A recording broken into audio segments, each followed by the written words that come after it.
Current अफेअरमध्ये आपलं सहर्ष स्वागत आहे.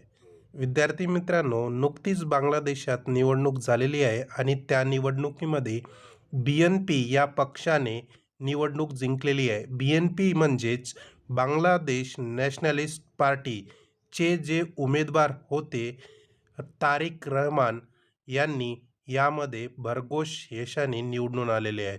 तर हे जे तारिक रहमान आहे ते माजी पंतप्रधान खालेदा झिया यांचे पुत्र आहेत आणि या BNP सरकारने घोषित केले आहे की या पक्षाचे जे काही उमेदवार आहे कुठले तारिक रहमान हे पुढचे बांगलादेशाचे पंतप्रधान असणार आहे, अशी घोषणा BNP पक्षाने केलेली आहे.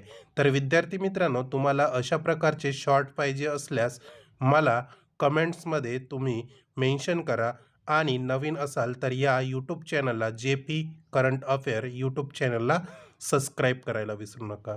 Thank you. Have a nice day.